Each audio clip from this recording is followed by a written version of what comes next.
Chhattisgarhi video देखने के लिए हमारे चैनल को सब्सक्राइब करें और दबाएं इस बेल आइकन को ताकि हमारे वीडियो के नोटिफिकेशन आपके पास पहुंचे सबसे पहले।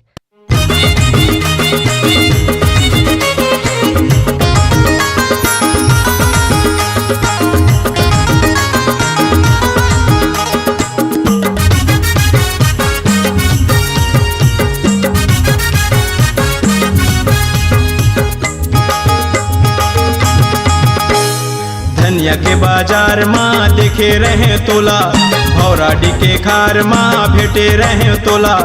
धनिया के बाजार माँ देखे रहे तोला, भौराडी के खार माँ भेटे रहे तोला।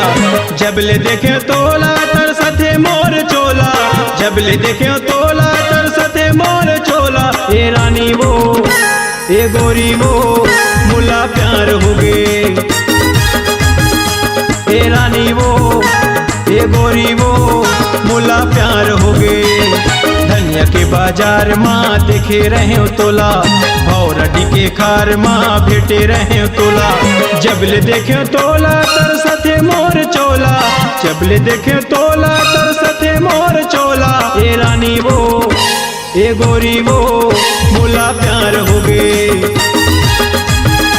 ए रानी वो मुला प्यार हो गे।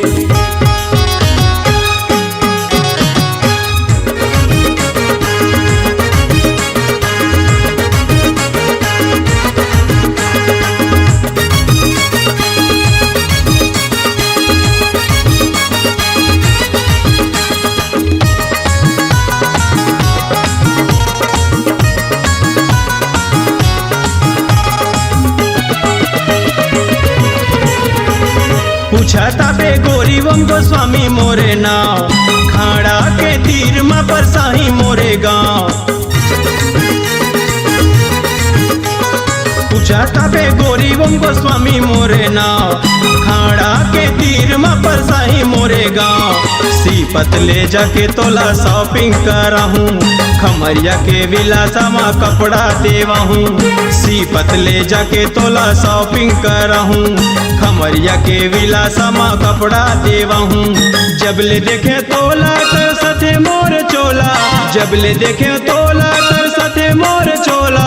ए रानी वो ए गोरी वो मुला प्यार हो गे, ए रानी वो ए गोरी वो मुला प्यार हो गे।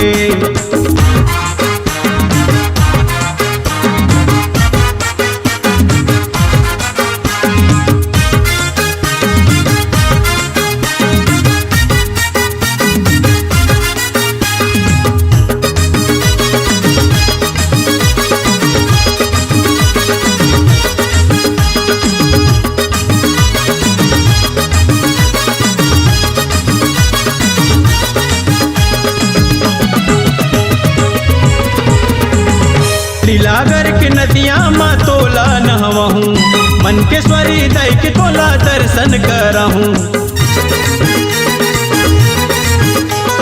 लीलागर के नदिया माँ तोला नहवहूँ, मन के स्वरी दई के तोला दर्शन करहूँ।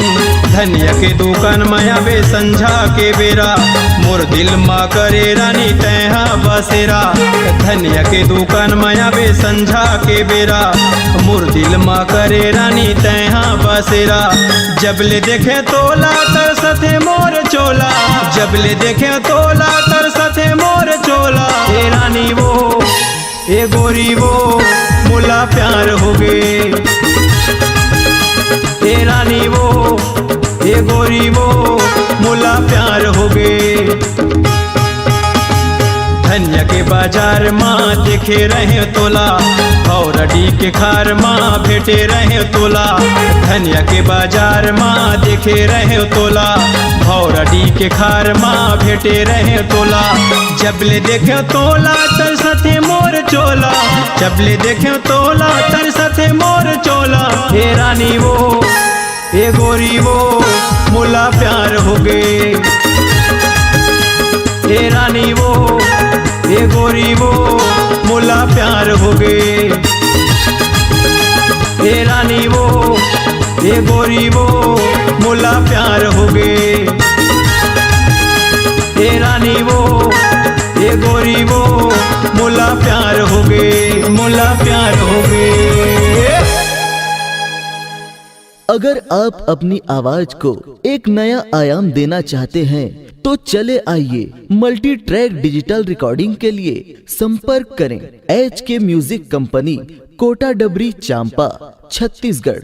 मोबाइल नंबर है 9329238487 और 8085380339।